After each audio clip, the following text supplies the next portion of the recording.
குமாரன் பரிசுத்த ஆவியின் நாமத்திலே உங்கள் யாவருக்கும் வாழ்த்துக்களையும் வணக்கங்களையும் தெரிவித்துக் கொள்கிறேன். கர்த்தர் தாமே உங்கள் ஒவ்வொருவரையும் ஆசீர்வதித்து தொடர்ந்து பாதுகாத்து பலப்படுத்துவாராக. மத்தேயு எழுதின சுவிசேஷம் 5வது அதிகாரம் 3வது வசனத்தை நாம் வாசிப்போம். ஆவியில் எளிமை உள்ளவர்கள் பாக்கியவான்கள், பரலோக ராஜ்யம் அவர்களுடையது.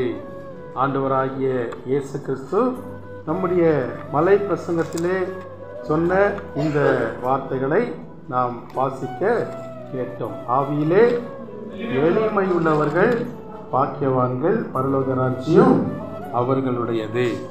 ஆண்டவர் இந்த வார்த்தைகளை ஆசீர்வதிக்கத்தக்கதாக நாம் தலைகளை தாழ்த்தி கண்களை மூடி ஜெபிப்போம்.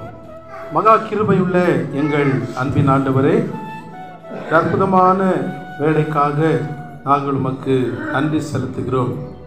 இவ்விதமான சீரை பெற்றிருக்கிற ஜனம் பாக்கியம் உள்ளது. கர்த்தரை தெய்வமாக கொண்டிருக்கிற ஜனம் பாக்கியம் உள்ளது என்று நாங்கள் வேதத்திலே வாசிக்கிறோம். ஆம் கர்த்தாவே, எங்களுடைய தேவன் நிர்ஜீவன் உள்ளவர், ஜீவிக்கிறவர். நம்முடைய பிள்ளைகள் எப்படிப்பட்டவர்களாய் இருக்க வேண்டும் என்று கற்றுக் கொடுத்திருக்கிறவராய் இருக்கிறேன். நாங்கள் உமக்கு நன்றி செலுத்துகிறோம். கர்த்தர் தமது மலை பிரசங்கத்திலே மத்தேயு 5வது அதிகாரம் 3வது வசனத்திலே சொன்னீர், ஆவியிலே எளிமை உள்ளவர்கள் பாக்கியவான்கள், பரலோக ராஜ்யம் அவர்களுடையது என்று சொல்லியிருக்கிறேன். நாங்கள் ஆவியிலே எளிமை உள்ளவர்களாய் இருக்க அழைக்கப்பட்டிருக்கிறோம். அதற்காக நாங்கள் உமக்கு நன்றி செலுத்துகிறோம். நாங்கள் ஆவியிலே எளிமையாய் மனத்தாழ்மையுள்ளவர்களாய் ஜீவிக்க கர்த்தர் தாமே எங்களுக்கு முன்மாதிரியாய் இருந்திருக்கிறீர். உம்மை நாங்கள் கவனித்து உம்மிடத்திலே கற்றுக்கொண்டு இந்த உலகத்திலே நாங்கள் ஆவியிலே எளிமையுள்ளவர்களாக ஜீவித்து முடிவிலே பரலோக பாக்கியத்தை பெற்றுக்கொள்ள கர்த்தர் எங்களுக்கு உதவி செய்ய வேண்டும் என்று நாங்கள் ஜெபிக்கிறோம். என் வார்த்தைகளும் எங்கள் அனைவரின் இருதயங்களின் தியானமும் கர்த்தருடைய சமூகத்திலே பிரீதியாய் இருப்பதாக. ஆமேன், ஆமேன். ஆண்டவராகிய இயேசு கிறிஸ்துவின் மலை சொற்பொழிவு, மலை பிரசங்கம் என்று சொல்லுவார்கள். மிகவும் புகழ்பெற்ற போதனைகள். உலகத்திலே எவரும் சொல்லி இருக்காத உன்னதமான போதனைகளை ஆண்டவர் இயேசு கிறிஸ்து கற்றுக் கொடுத்திருக்கிறார். மத்தேயு 5வது அதிகாரம், 6வது அதிகாரம், 7வது அதிகாரம், இந்த 3 அதிகாரங்களிலும் ஆண்டவருடைய இந்த மலை பிரசங்கம் எழுதப்பட்டிருக்கிறது. இது ஏன் மலை பிரசங்கம் என்று அழைக்கப்படுகிறது என்றால், 5வது அதிகாரம் 1வது வசனத்திலே நாம் பார்க்கிறோம், அவர் திரளான ஜனங்களை கண்டு மலையின் மேல் ஏறினார். 8வது அதிகாரம் 1வது வசனத்தை வாசிப்போம். போதுங்க. அவர் மலையிலிருந்து இறங்கின போது என்று எழுதப்பட்டிருக்கிறது. இதற்கிடையிலே அவர் போதித்த அந்த போதனைகள் மலை பிரசங்கம் என்று அழைக்கப்படுகிறது. 5வது அதிகாரம் 3வது வசனத்திலே ஆரம்பித்து 7வது அதிகாரம் 27வது வசனத்திலே முடிவடைகிறது. 107 வசனங்கள் உண்டு. 10 நிமிஷத்தில் இந்த 107 வசனங்களையும் நாம் வாசித்து விடலாம். ஆனால் நம்முடைய வாழ்க்கை முழுவதுக்கும் போதுமான போதனையாக இவைகள் காணப்படுகிறது. நம்முடைய வாழ்க்கை முழுமைக்கும், ஒருவேளை 100 வருடம் நீங்கள் வாழ்ந்தாலும் சரி, இந்த போதனைகள் போதுமானதாக அமைந்திருக்கிறது. அவ்வளவு உன்னதமான, சிறப்பான, எவரும் போதிக்காத வார்த்தைகள், போதனைகள் மலை பிரசங்க போதனை. அல்லேலூயா. செயின்ட் அகஸ்டின் என்பவர் சொல்லுகிறார், கிறிஸ்தவ வாழ்வின் சரியான தரநிலை இந்த மலை பிரசங்கம் என்று சொல்லுகிறார். கிறிஸ்தவ வாழ்வின் சிறப்பான நியமங்கள் இந்த மலை பிரசங்க போதனைகள். Perfect standard of Christian life. கிறிஸ்தவ வாழ்க்கைக்கு சரியான நியமங்கள், ஆண்டவருடைய கவனம் அல்லது ஆண்டவருடைய கரிசனை நாம் எவற்றை நம்புகிறோம் என்பதிலே மாத்திரமல்ல, அல்லது எதை நம்பி எப்படி ஆராதிக்கிறோம் என்பதிலே மாத்திரமல்ல, நாம் எப்படி இருக்கிறோம் என்பதிலே அவர் மிகவும் கவனமுள்ளவராய் இருக்கிறார். நாம் எப்படி இருக்கிறோம், எப்படிப்பட்டவர்களாக இருக்கிறோம் என்பதிலே ஆண்டவர் மிக மிக கரிசனையுள்ளவராக கவனமுள்ளவராக காணப்படுகிறார். இந்த மலை பிரசங்கத்திலே 8 பாக்கிய வசனங்கள் உண்டு. 8 பாக்கிய வசனங்கள். ஆவியிலே எளிமை உள்ளவர்கள் பாக்கியவான்கள் முதலாவது. இரண்டாவது, துயரப்படுகிறவர்கள் பாக்கியவான்கள். சாந்த குணமுள்ளவர்கள் பாக்கியவான்கள். நீதியின் மேல் பசிதாகம் உள்ளவர்கள் பாக்கியவான்கள். இரக்கமுள்ளவர்கள் பாக்கியவான்கள். இருதயத்திலே சுத்தமுள்ளவர்கள் பாக்கியவான்கள். சமாதானம் பண்ணுகிறவர்கள் பாக்கியவான்கள். நீதி நிமித்தம் துன்பப்படுகிறவர்கள் பாக்கியவான்கள் என்று 8 பாக்கிய வசனங்கள் இருக்கிறது. இவைகள் தேவனோடு உள்ள நம்முடைய உறவை குறித்தும் சக மனிதரோடு உள்ள நம்முடைய உறவு முறைமைகளை குறித்தும் சரியாக போதிக்கிற வார்த்தைகளாக காணப்படுகிறது.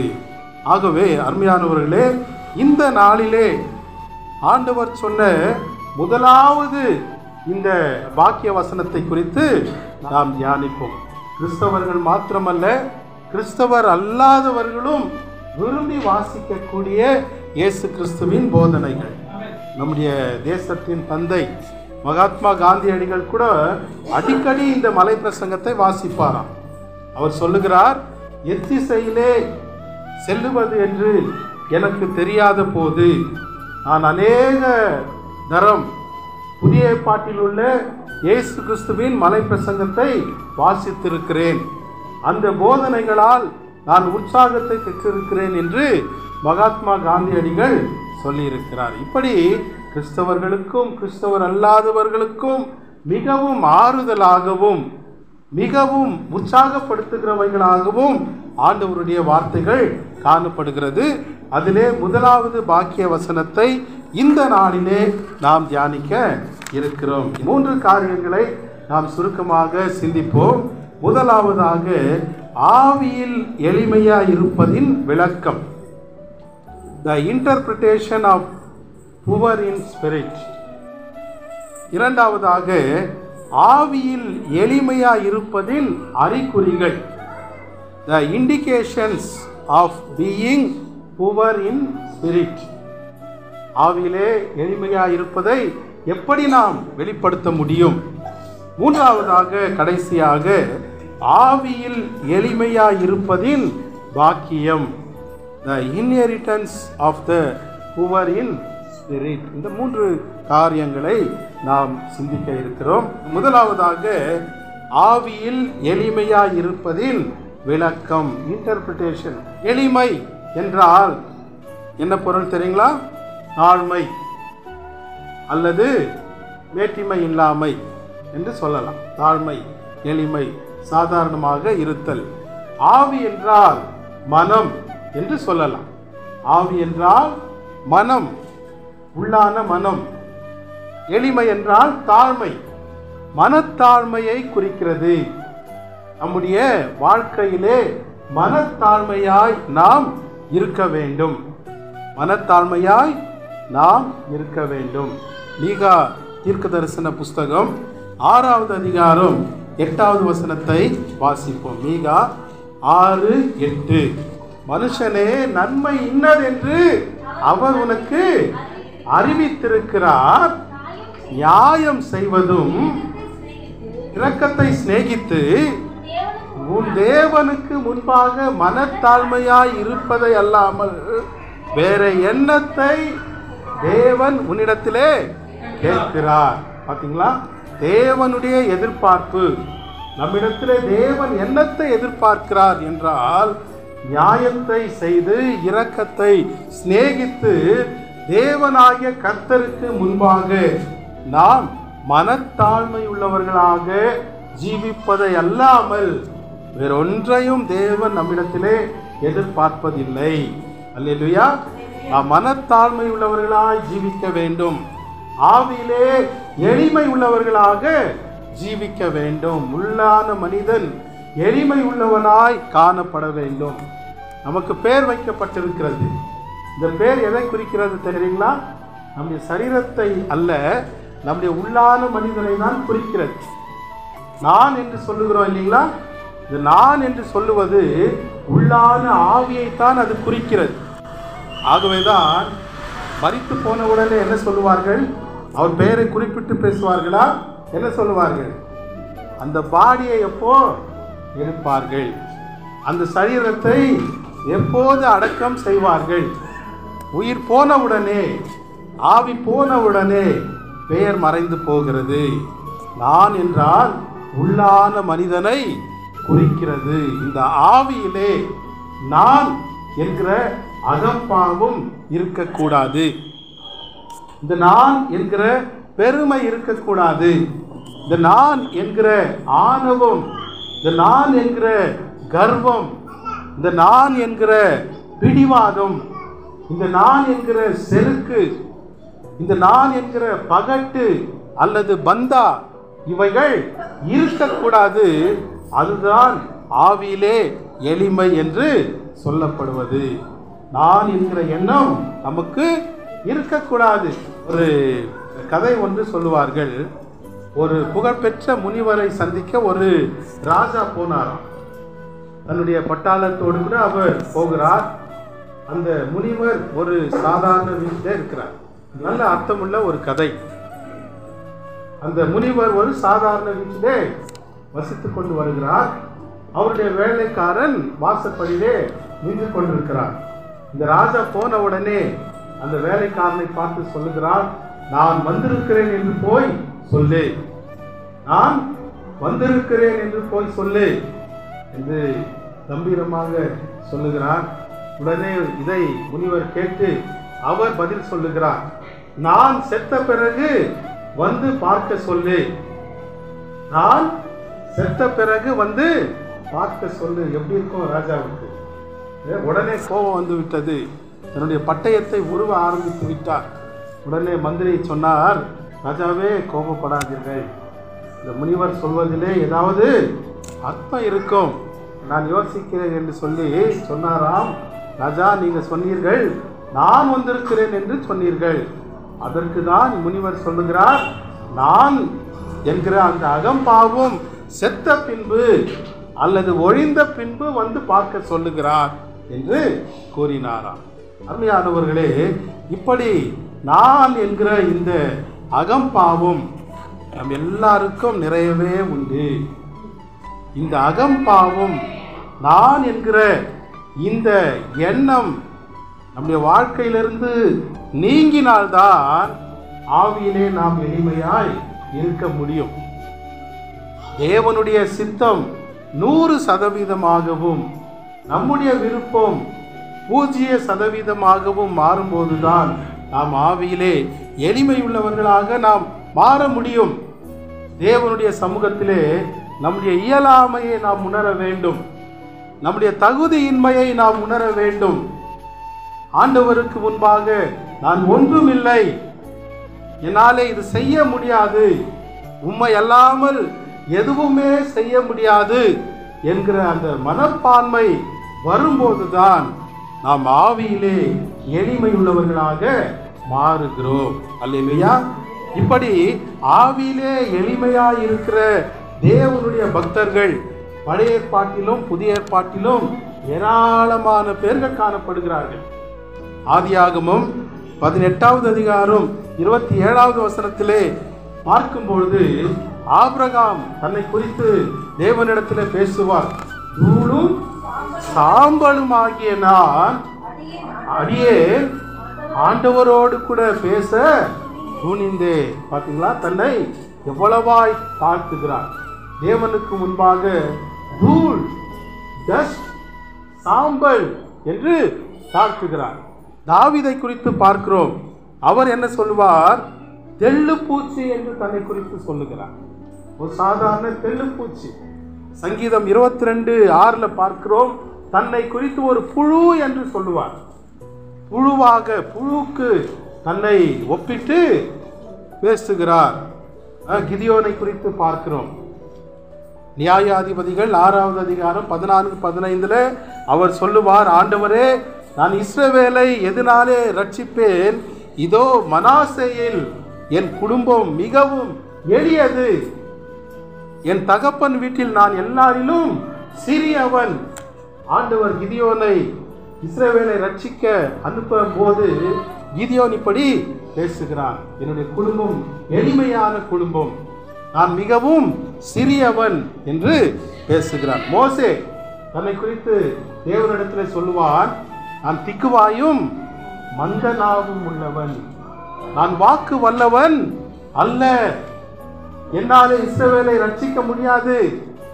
தேவனுடைய சமூகத்திலே தன்னை தாழ்த்துகிறதை, தன்னுடைய நிலையை உணர்கிற தேவனுடைய பிள்ளைகளை பார்க்கிறோம்.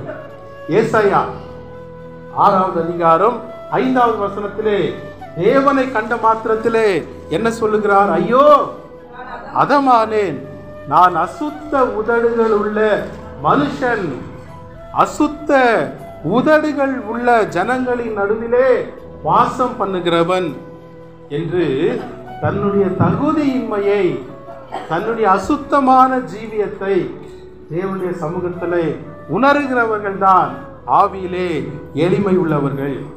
யோபு கூட சொல்லுவார், தேவனிடத்திலே நான் நீசன், தேவனே உமக்கு முன்பாக என் வாயை பொத்திக் கொள்ளுகிறேன். பேதுரு என்ன சொல்லுகிறார் புதிய ஏற்பாட்டிலே? லூக்கா 5வது அதிகாரம் 8வது வசனத்திலே, நான் பாவியான மனுஷன், என்னை விட்டு விலகி போ என்று இயேசுவின் இடத்திலே அவன் கேட்கிறதை பார்க்கிறோம். பவுல், பாவிகளிலே பிரதான பாவி நான், இன்னும் கொஞ்ச நாட்களிலே அவர் மரிக்க போகிறார்.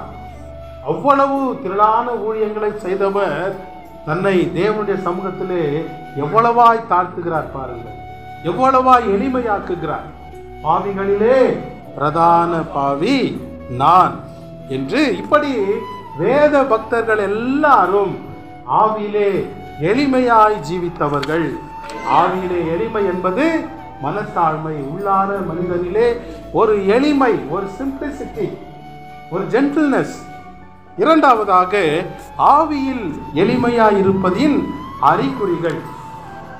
ஆவியில் எளிமையாயிருப்பதின் அறிகுறிகள். இந்த ஆவியிலே எளிமையாயிருப்பதை நாம் எப்படியெல்லாம் வெளிப்படுத்த முடியும்? அதனுடைய அறிகுறிகள் என்ன என்று நாம் பார்க்கும்பொழுது, ஆண்டவர் இயேசு கிறிஸ்துவை கவனித்து அவரிடத்திலே நாம் கற்றுக்கொள்ளும் பொழுதுதான் நம்முடைய வாழ்க்கையிலே இவைகள் வெளிப்படும். மற்றபடி வேறு எந்த காரியத்திலும் இந்த எளிமையாய் வாழ்கிற இந்த தன்மையை நாம் கற்றுக்கொள்ளவே முடியாது, எவரிடத்திலும் கற்றுக்கொள்ள முடியாது. மத்தேயு எழுதின சுவிசேஷம் 11வது அதிகாரம் 29வது வசனத்தை வாசிப்போம். நான் சாந்தமும் மனத்தாழ்மையுமாய் இருக்கிறேன், என் நுகத்தை உங்கள் மேல் ஏற்றுக்கொண்டு என்னிடத்திலே கற்றுக்கொள்ளுங்கள், அப்பொழுது உங்கள் ஆத்துமாக்களுக்கு இளைப்பாறுதல் கிடைக்கும். ஆண்டவர் இயேசு கிறிஸ்து அழைப்பு கொடுக்கிறார், என் நுகத்தை ஏற்றுக்கொண்டு என்னிடத்திலே கற்றுக்கொள்ளுங்கள், அப்பொழுதுதான் நீங்களும் ஆவியிலே எளிமை உள்ளவர்களாக ஜீவிக்க முடியும், உங்கள் ஆத்துமாக்களுக்கு இளைப்பாறுதல் கிடைக்கும் என்று இயேசு கிறிஸ்து அழைக்கிறார். இயேசு கிறிஸ்துவை அல்லாமல் இப்படிப்பட்ட தாழ்மையை, எளிமையை வேறு எங்குமே நாம் கற்றுக்கொள்ளவே முடியாது. யாருமே இதற்கு தகுதியானவர் அல்ல. இயேசு கிறிஸ்துவின் வாழ்க்கையை நாம் கவனித்து பார்க்கும்பொழுது அவர் எப்படி ஜீவித்தார், அவருடைய பிறப்பை குறித்து பார்க்கிறோம். ஒரு எளிமையான ஒரு பிறப்பு, அவருடைய பின்னணியை பார்க்கும்பொழுது எளிமையான ஒரு பின்னணி, பேக்ரவுண்ட். எங்கு பிறந்தார்? சத்திரத்தின் முன்னணை, மேஞ்சர் என்று சொல்லுவார்கள். அதாவது விலங்குகள் கட்டப்படுகிற ஒரு ஸ்தலம். அந்த இடத்திலே இயேசு கிறிஸ்து பிறந்தார். ஒரு விடுதியிலே பிறக்கவில்லை, அல்லது வீட்டில் பிறக்கவில்லை. விலங்குகள் கட்டி வைக்கப்படுகிற ஒரு இடத்திலே எளிமையாக இயேசு கிறிஸ்து பிறந்தார். அவர் திட்டமிட்டிருந்தால் ஏரோதுவின் அரண்மனையிலே அவர் பிறந்திருக்க முடியுமா? முடியாதா? ஒரு கோட்டீஸ்வரரின் வீட்டிலே அவர் பிறந்திருக்க முடியும். ஆனால் இயேசு கிறிஸ்துவை குறித்து பிலிப்பியர் 2:7 நாம் பார்க்கிறோம். தம்மை தாமே வெறுமையாக்கி. இயேசு கிறிஸ்து என்ன செய்தார்? தம்மை தாமே வெறுமையாக்கினார். அவருடைய மகிமை எல்லாம் துறந்து, அவருடைய மகத்துவத்தை எல்லாம் துறந்து எளிமையாக இந்த உலகத்துக்கு வந்தார். அந்த விலங்குகள் கட்டி வைக்கப்படுகிற முன்னணையிலே இயேசு கிறிஸ்து பிறந்தார். அவருடைய வளர்ப்பை குறித்து பார்க்கும்பொழுது அவர் எங்கு வளர்ந்தார் என்று நாம் பார்க்கும்பொழுது மத்தேயு 2வது அதிகாரம் 23வது வசனத்தை வாசிப்போம். நாசரேத்து என்னும் ஊரிலே வந்து வாசம் பண்ணினார். போதும். இயேசு கிறிஸ்து எங்கு வாசம் பண்ணினார்? நாசரேத்து. இந்த நாசரேத்து என்பது கலிலேயா நாட்டில் உள்ள ஒரு சின்ன சேரி, ஸ்லம் பகுதி, மிகவும் கேவலமாக கருதப்பட்ட ஒரு பகுதி. இந்த கலிலேயா நாடு என்பதே பாலஸ்தீன பகுதியிலே பின்தங்கிய ஒரு நாடு. கல்லாதவர்கள், படிப்பறிவு இல்லாதவர்கள் வசிக்கிற இடம், தொழிலாளர் சமூகம் காணப்படுகிற ஒரு இடம்.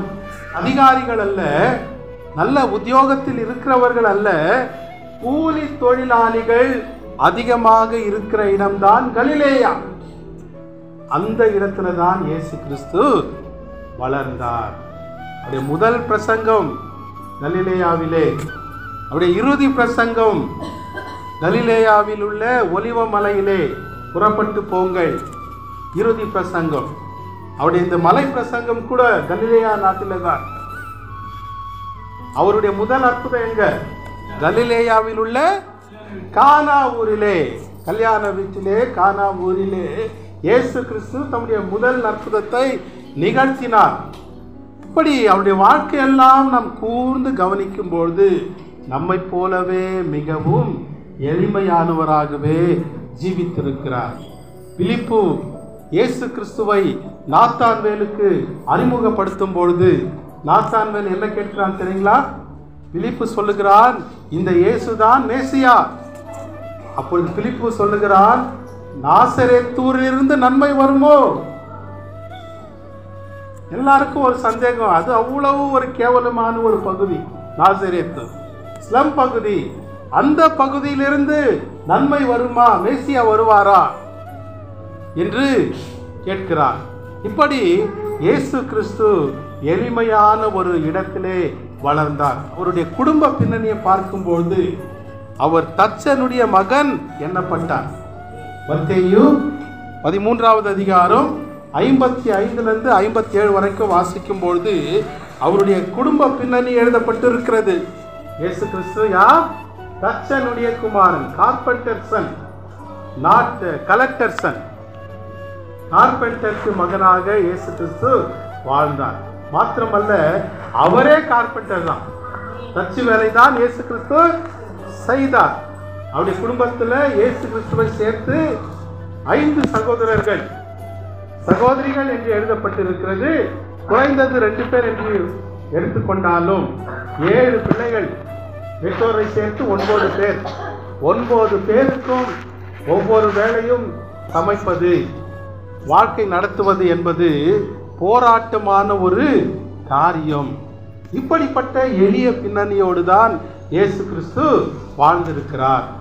தன்னுடைய சீடர்கள் எல்லாருமே யாரு?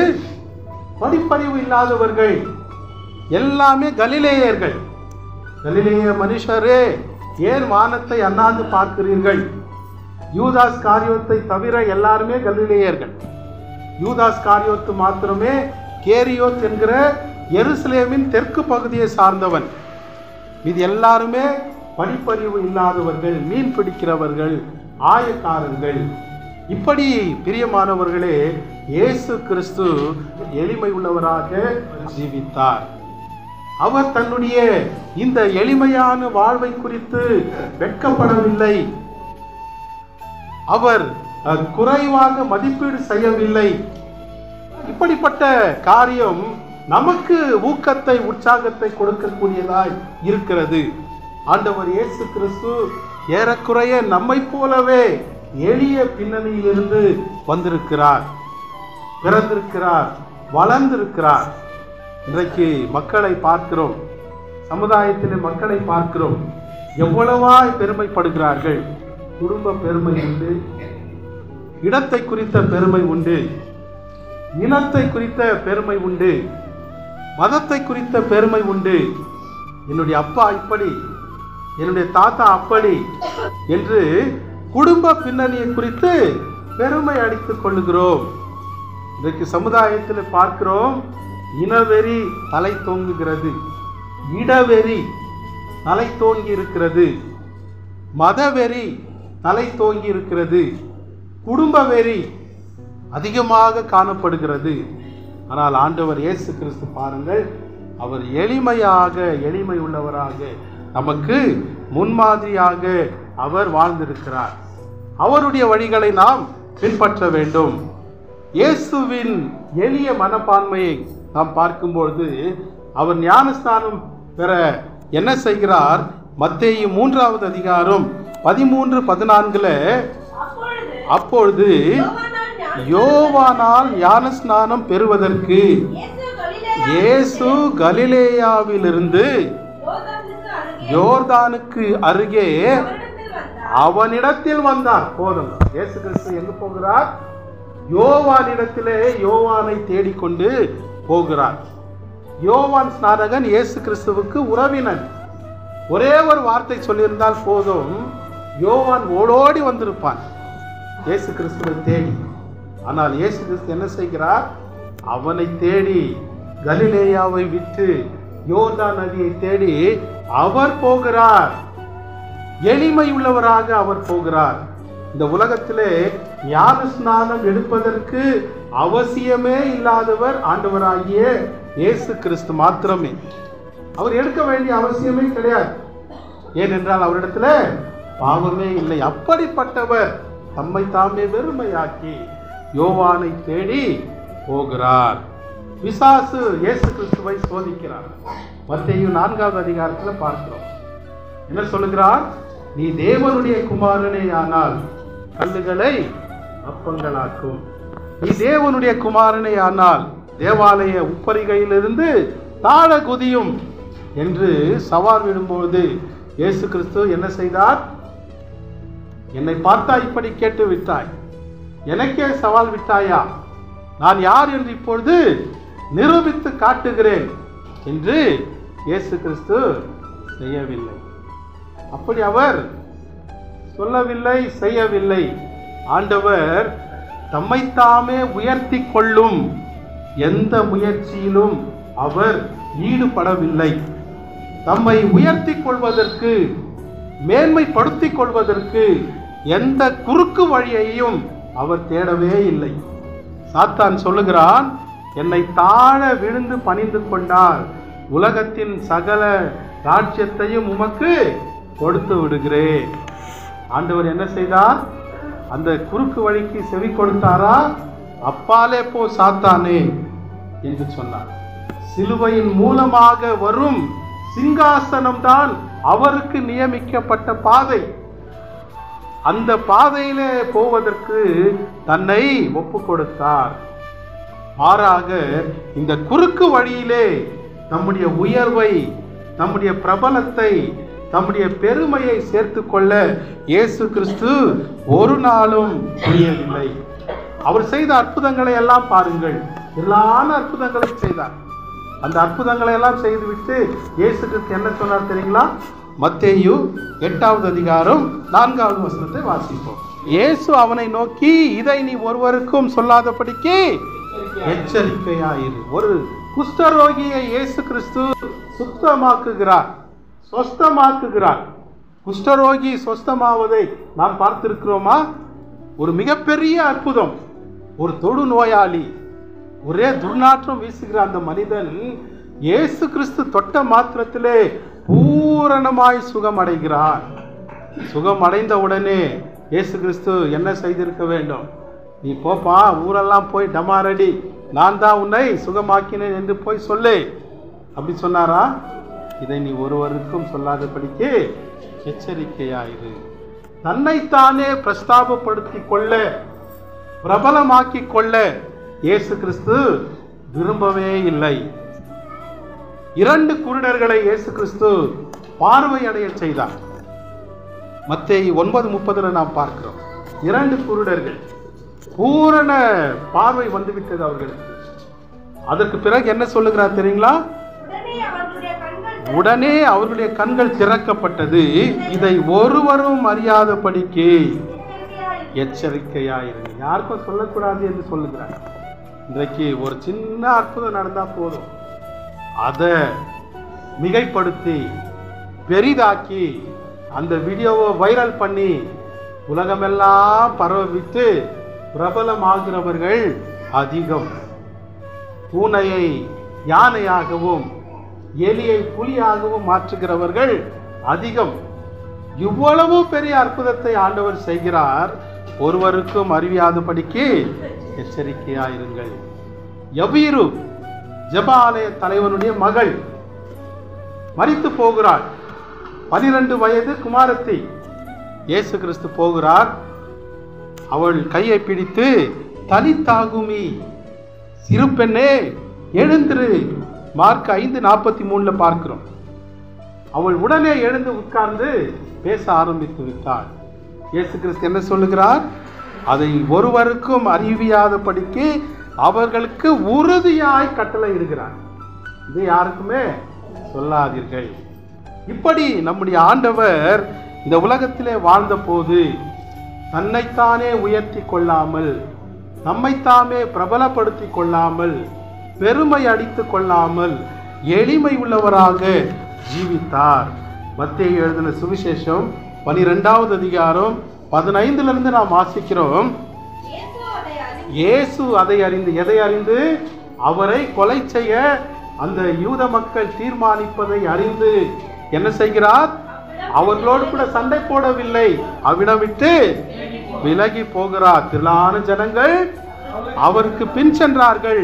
அவர்கள் எல்லாரையும் அவர் சொஸ்தமாக்குகிறார். வியாதியஸ்தர்களை சொஸ்தமாக்குகிறார். பிசாசினால் பிடித்தவர்களை விடுதலை ஆக்குகிறார். பிறகு என்ன செய்கிறார்? தம்மை பிரசித்தம் பண்ணாதபடிக்கு அவர்களுக்கு கண்டிப்பாக கட்டளை இடுகிறார். பிறகு தீர்க்கதரிசியினால் உரைக்கப்பட்ட வேத வாக்கியம் நிறைவேறுகிறது. தீர்க்கதரிசி என்ன சொல்லி இருக்கிறார்? அவர் வாக்குவாதம் செய்ய மாட்டார், கூக்குரலிடவும் மாட்டார், அவருடைய சத்தத்தை ஒருவனும் வீதிகளிலே கேட்பதும் இல்லை, அவர் நியாயத்திற்கு ஜெயம் கிடைக்க பண்ணும் வரைக்கும் நெறிந்த நாணலை முறிக்காமலும் மங்கி எறிகிற திரியை அணைக்காமலும் இருப்பார். அல்லேலூயா. இயேசு கிறிஸ்துவை குறித்து பாருங்கள். இவ்வளவு திரளான அற்புதங்களை செய்கிறார். ஆனால் எளிமையாக வீதிகளிலே அவர் போகிறார். ஒரு பிரேயர் பிரஸ்தாபம் இல்லை. அவர் கூக்குரலிடவும் மாட்டார், சண்டை போட மாட்டார், யாரிடத்திலும் வாக்குவாதம் செய்ய மாட்டார். ஒரு எளிய வாழ்க்கை, சாதாரண வாழ்க்கை. நம்மிடத்தில் யாராவது சண்டையிட்டால் என்ன செய்கிறோம்? வாய் கிழிய பேசுகிறோம், வாக்குவாதம் செய்கிறோம், தூஷண வார்த்தைகளை பயன்படுத்துகிறோம். இயேசு கிறிஸ்துவை கொலை செய்ய தீர்மானிக்கிறார்கள், திட்டமிடுகிறார்கள். சாதாரணமாக விலகி போகிறார். எல்லாரையும் சொஸ்தமாக்குகிறார். பிரசித்தம் பண்ணாதிருங்கள் என்று கண்டிப்பாக கட்டளையிடுகிறார். அவர் வாக்குவாதம் செய்ய மாட்டார், கூக்குரல் இடவும் மாட்டார், அவருடைய சத்தம் வீதிகளிலே கேட்பதும் இல்லை. மிக மிக சாதாரணமாக, மிக மிக எளிமையாக வாழ்ந்தவர் தான் ஆண்டவராகிய இயேசு கிறிஸ்து. அவர் 1000 10,000 பேரிலும் சிறந்தவர் என்று பாடுகிறோம். ஆனால் அதெல்லாம் குறைவு, அதெல்லாம் குறைவு. அவருக்கு ஒப்பானவர் இந்த உலகத்தில் ஒருவரும் கிடையாது. அல்லேலூயா. ஒப்பில்லாதவர் ஆண்டவராகிய இயேசு கிறிஸ்து. யோவான் 13வது அதிகாரம் 5வது வசனத்திலே சீஷர்களின் கால்களை கழுவும் போது அவருடைய எளிமையின் மகத்துவம் அற்புதமாய் வெளிப்பட்டது. பின்பு பாத்திரத்தில் தண்ணீர் வார்த்து சீஷருடைய கால்களை கழுவவும் தாம் கட்டி கொண்டிருக்கிற சீலையினால் துடைக்கவும் தொடங்கினார். பார்த்தீங்களா, இயேசு கிறிஸ்து சர்வலோகத்தின் அதிபதி, சர்வ சிருஷ்டியின் நாயகர் என்ன செய்கிறார்? அடிமையை போல அவர் என்ன செய்கிறார்? சீலையை கட்டிக்கொண்டு பாத்திரத்திலே தண்ணீர் எடுத்துக்கொண்டு தம்முடைய சீஷர்களின் கால்களை கழுவ ஆரம்பிக்கிறார். நம்முடைய தேசத்திலே குருக்களின் கால்களை சீஷர்கள் கழுவுவார்கள், குருக்களின் கால்களை சீஷர்கள் கழுவுவார்கள். ஆனால் எல்லா அதிகாரத்துக்கும் மேற்பட்ட இயேசுவானவர் அவர் தம்மை தாழ்த்தி அடிமையின் ரூபம் எடுத்து சீஷர்களின் கால்களை கழுவுகிறார். 1வது நூற்றாண்டிலே யார் கால்களை கழுவுவது என்றால் வேலைக்காரர்கள் கூட கழுவ மாட்டார்கள், அடிமைதான் கழுவ வேண்டும். அடிமைகள் அந்த அளவுக்கு இயேசு கிறிஸ்து தம்மை தாழ்த்தினார். பிலிப்பியர் 2வது அதிகாரம் 6 நாம் வாசிக்கும்போது, அவர் தேவனுடைய ரூபமாயிருந்தும் தேவனுக்கு சமமாயிருப்பதை கொள்ளையாடின பொருளாக எண்ணாமல் தம்மை தாமே வெறுமையாக்கி, he himself made nothing, அவரை அவர் தாமே எளிமையாக்கி கொண்டார். நம்மை தாமே வெறுமையாக்கி அடிமையின் ரூபம் எடுத்து மனுஷர் சாயலானார், மரண பரியந்தம் தம்மை தாழ்த்தினார். அல்லேலூயா. அவர் குருத்தோலை ஞாயிறு பவனி போகிறார். எப்படி போகிறார்? எப்படி போகிறார்? மத்தேயு 21வது அதிகாரம் 4-5 வசனங்களிலே பார்க்கிறோம். இதோ உன் ராஜா சாந்த குணமுள்ளவரும் கழுதையின் மேலும் கழுதை குட்டியாகிய மரியின் மேலும் ஏறிக்கொண்டு உன்னிடத்திலே வருகிறார். ராஜா எப்படி வர வேண்டும்? ரதத்திலே வர வேண்டும், குதிரையிலே வர வேண்டும். ஆனால் நம்முடைய ராஜா எப்படிப்பட்டவர்? அவர் சாந்த குணமுள்ளவர், எளிமையானவர். எப்படி வருகிறார்? கழுதையின் மேல். ஒரு கவர்ச்சியே கிடையாது பாருங்க, ஒரு ஆடம்பரமே இல்லை, ஒரு பகட்டே கிடையாது, ஒரு எடுப்பே இல்லை. ஆடம்பரம் இல்லாமல் ஒரு கழுதையின் மேல் அவர் ஏறி வருகிறார். இதற்கு ஏதாவது ஒரு போஸ்டர் இருந்தா இன்னும் ஆட்டம் ஆடுறாங்க இல்லைங்களா? ஒரே ஆடம்பரம் தான். ஆடம்பரம் என்பது ஆடும் பம்பரம், எப்பொழுது வேண்டும் என்றாலும் சாய்ந்து விழும். ஆனால் இயேசு கிறிஸ்து ஆடம்பரம் இல்லாமல், எடுப்பு இல்லாமல் எளிமையாக வந்தார். பகட்டு இல்லாமல் பணிவோடு கூட வந்தார். அவருடைய மரணத்தை குறித்து நாம் அறிந்திருக்கிறோம் இல்லைங்களா? ஒரு ஆட்டை போல, சத்தம் விடாதிருக்கிற ஒரு ஆட்டை போல எல்லாவற்றையும் அவர் சகித்தார். அவர் திரும்பி பேசவே இல்லை, வாக்குவாதம் செய்யவே இல்லை. எல்லாவற்றையும் அவர் பொறுமையோடு கூட சகித்தார். அவர் உயிர் தெழுந்தவுடனே முதலாக தரிசனமானது யாருக்கு தெரியுமா? ஒரு எளிய பெண்ணுக்கு.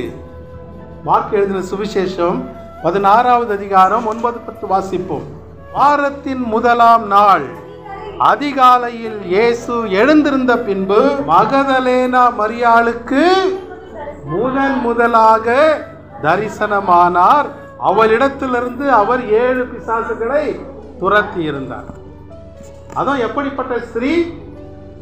7 பிசாசுகள் விரட்டப்பட்ட ஒரு ஸ்திரீ. ஒரு எளிமையான பெண்ணுக்கு தம்முடைய உயிர்த்தெழுந்த அந்த தரிசனத்தை ஆண்டவர் காட்டுகிறார். ஒருவேளை ஆண்டவர் தீர்மானித்திருந்தால் தேவாலயத்தில் போய் ஆயிரக்கணக்கான ஜனங்கள் வந்திருக்க அவர்களுக்கு முன்பாக பிரத்யட்சமாயிருக்கலாம். எல்லாரும் உடனே சாஷ்டாங்கமாய் விழுந்து பணிந்து கொண்டிருப்பார்கள். இயேசு கிறிஸ்து அப்படி தன்னை பிரபலப்படுத்தி கொள்ள விரும்பவில்லை. பிலாத்துவின் அரண்மனையிலே காட்சி கொடுத்திருக்கலாம். உடனே பிலாத்து அவருடைய பாதத்திலே விழுந்திருப்பான். ரோம போர் வீரர்கள் எல்லாரும் சாஷ்டாங்கமாய் விழுந்திருப்பார்கள். இயேசு கிறிஸ்து அப்படி செய்யவில்லை. ஒரு எளிய பெண், சாதாரண பெண்ணுக்கு தம்மை வெளிப்படுத்துகிறார். யோவான் 20வது அதிகாரம் 17வது வசனத்திலே அங்கே அவரிடத்திலே என்ன சொல்லுகிறார்? இந்த காரியத்தை என் சகோதரரிடத்திற்கு போய் அறிவி. என் சகோதரர். யார் அது?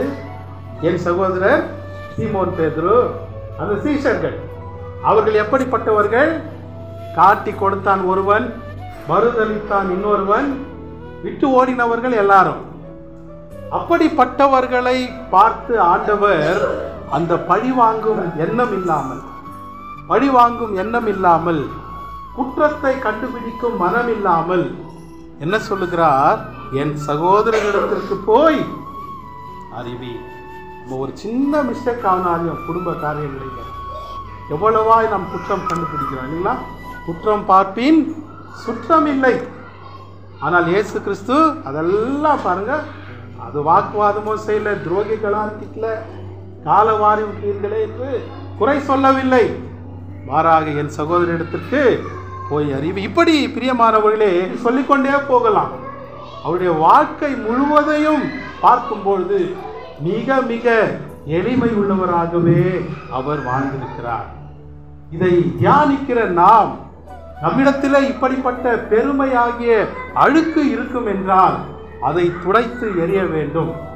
ஒருவேளை உள்ளத்திலே ஊறி போய் இருந்தால் அதிலிருந்து வெளியே வர நம்மை ஒப்பு கொடுக்க வேண்டும். இப்படி எளிமையாக வாழ்ந்த இயேசு கிறிஸ்துவை தான் நாம் மேன்மை பாராட்ட வேண்டும். அல்லேலூயா. அவர் 1000 10,000களிலும் மாத்திரமல்ல, அவர் எல்லாரிலும் சிறந்தவர். அல்லேலூயா. கடைசியாக ஆவியில் எளிமையாய் இருப்பதின் பாக்கியம். இப்படி எளிமையாக ஜீவிப்பதினால் என்ன பிரயோஜனம் என்றால், ஆண்டவர் இந்த பாக்கிய வசனங்களை சொல்லும் பொழுது முதலாக என்ன சொல்லுகிறார்? ஆவியிலே எளிமையாய் இருப்பவர்கள் பாக்கியவான்கள், பரலோக ராஜ்யம் அவர்களுடையது. பரலோகத்துக்கு போக வேண்டும் என்றால் பிரதானமானது ஆவியிலே எளிமை, அடிப்படையானது ஆவியிலே எளிமை, அவசியமானது ஆவியிலே எளிமை, அஸ்திபாரமானது ஆவியிலே எளிமை. ஆவியிலே எளிமை இல்லாமல், மனத்தாழ்மை இல்லாமல் ஒரு காலமும் தேவனுடைய ராஜ்யத்துக்குள் நாம் பிரவேசிக்க முடியாது. இதுதான் திறவுகோல். ஆவியிலே எளிமையா இருக்கிறவர்கள் தான் பரலோக ராஜ்யத்துக்குள் பிரவேசிக்க முடியும். இயேசு கிறிஸ்துவை குறித்து வெளிப்படுத்தலிலே ஆட்டுக்குட்டியானவர் என்று 27 முறை எழுதப்பட்டிருக்கிறது. அதனுடைய பொருள் என்னவென்றால், அந்த பரலோகத்தை ஆளுகிற தேவன் தாழ்மை உள்ளவர், எளிமையானவர், சாந்தமுள்ளவர். ராஜா சாந்தமுள்ளவராய் ஆட்டுக்குட்டியை போல இருக்கிறார். அங்கு போகிற குடிகள் எப்படி இருக்க வேண்டும்? ஆவியிலே எளிமையா இருந்தால்தான் அங்கே போக முடியும். ஏசாயா 66வது அதிகாரம் 2வது வசனத்திலே நாம் பார்க்கிறோம். ஏசாயா 66:2, என் கரம் இவைகளை எல்லாம் சிருஷ்டித்ததினால் இவைகள் உண்டாயிருக்கிறது என்று கர்த்தர் சொல்லுகிறார். ஆனாலும் சிறுமைப்பட்டு ஆவியிலே நொறுங்குண்டு என் வசனத்துக்கு நடுங்குகிறவனையே நான் நோக்கி பார்ப்பேன். ஆண்டவர் பேசுகிறார், கர்த்தர் பேசுகிறார். யாரை தேவன் நோக்கி பார்க்கிறார்? ஆவியிலே நொறுங்குண்டு என் வசனத்துக்கு நடுங்குகிறவனை தான் கர்த்தர் நோக்கி பார்க்கிறார். அவர்கள் தான் தேவனுக்கு பிரியம். அதுக்கு மேல நான் வாசிக்கும் பொழுது, வானம் எனக்கு சிங்காசனம், பூமி எனக்கு பாதப்படி. இப்படிப்பட்ட எனக்கு எப்படிப்பட்ட தேவாலயத்தை நீங்கள் கட்டுவீர்கள்? நான் தங்கும் இடம் எப்படிப்பட்டது? கேள்விக்குறி போடுகிறார் தேவன். சீஷர்கள் இயேசு கிறிஸ்துவினிடத்திலே வந்து தேவாலயத்தை குறித்து பேசுகிறார்கள். எந்த தேவாலயத்தை குறித்து? எருசலேம் தேவாலயத்தை குறித்து பேசுகிறார்கள். ஒலிவ மலையில் உட்கார்ந்து இருக்கும் பொழுது அவரிடத்துல எருசலேம் தேவாலயத்தை குறித்து பேசுகிறார்கள். அதனுடைய கட்டடத்தை குறித்து, அதனுடைய நிர்மாணத்தை குறித்து, அதனுடைய அழகை குறித்தெல்லாம் பேசும்போது இயேசு கிறிஸ்து என்ன சொல்லுகிறார்? இவைகளெல்லாம் பார்க்கிறீர்களே, ஒரு கல்லின் மேல் ஒரு கல் இல்லாதபடி எல்லாமே இடிக்கப்பட்டு போகும். அவர்கள் எதிர்பார்த்திருப்பார்கள், இயேசு கிறிஸ்துவும் அதிசயப்பட்டு பூரிப்பார், அதிசயப்படுவார், ஆச்சரியப்படுவார் என்று எண்ணினார்கள். ஆனால் இயேசு கிறிஸ்துவுக்கு அதெல்லாம் ஒரு பொருட்டே கிடையாது. அதெல்லாம் ஒரு பொருட்டே கிடையாது. பிரம்மாண்டம், ஆண்டவருக்கு பிரமாதமே இல்லை. பிரம்மாண்டம் தேவனுக்கு பிரதானமே இல்லை. அவருக்கு பிரியம் என்ன தெரியுங்களா? ஆவியிலே நொறுங்குண்டு, ஆவியிலே எளிமை உள்ளவர்களா இருந்து அவருடைய வசனத்துக்கு நடுங்குகிறவர்கள் மேல்தான் ஆண்டவர் பிரியமாயிருக்கிறார். அவர்கள் மேல்தான் ஆண்டவர் நோக்கமாயிருக்கிறார். ஆவியிலே எளிமையா இருப்பதுதான் தேவனுக்கு பிரதானமானது. அதுதான் அவருக்கு பிரியமானது. மற்றபடி பெரிய மேகா ஸ்ட்ரக்சர், பெரிய பெரிய கட்டிடங்கள், பிரம்மாண்டம், இதெல்லாம் அவருக்கு ஒரு காரியமே கிடையாது. இப்படி இருக்கிறவர்களை ரட்சிப்பேன் என்று சங்கீதம் 34:18 நாம் பார்க்கிறோம். சங்கீதம் 34:18 நொறுங்குண்ட இருதயம் உள்ளவர்களுக்கு கர்த்தர் சமீபமாயிருந்து நறுங்குண்ட ஆவியுள்ளவர்களை ரட்சிக்கிறார். அவர்கள்தான் பரலோக ராஜ்யத்திலே காணப்படுவார்கள். மற்றபடி பரலோக ராஜ்யத்துக்கு போவதற்கு வேறு வழியே கிடையாது. யூதர்கள் எத்தனையோ வழிகளை வைத்திருந்தார்கள். பலிகளை வைத்திருந்தார்கள், நியாய பிரமாணத்தை கை கொள்வதை முக்கியப்படுத்தி இருந்தார்கள், விருத்த சேதனம் பண்ணியிருந்தார்கள், பலவித சுய கிரியைகள், சுய நீதிகளை நம்பிக்கொண்டிருந்தார்கள்.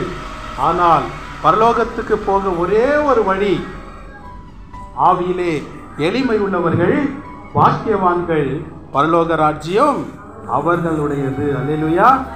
ஆகவே அருமையானவர்களே, நம்முடைய வார்த்தையிலும் நம்முடைய வாழ்க்கையிலும் தேவனுக்கு முன்பாக எளிமை உள்ளவர்களாய் நாம் காணப்படுவோம். தேவனுடைய ராஜ்யத்தை நாம் பெற்றுக்கொள்ளுவோம். கர்த்தர் இந்த வார்த்தைகளை ஆசீர்வதிப்பாராக. ஆமென். ஆமென்.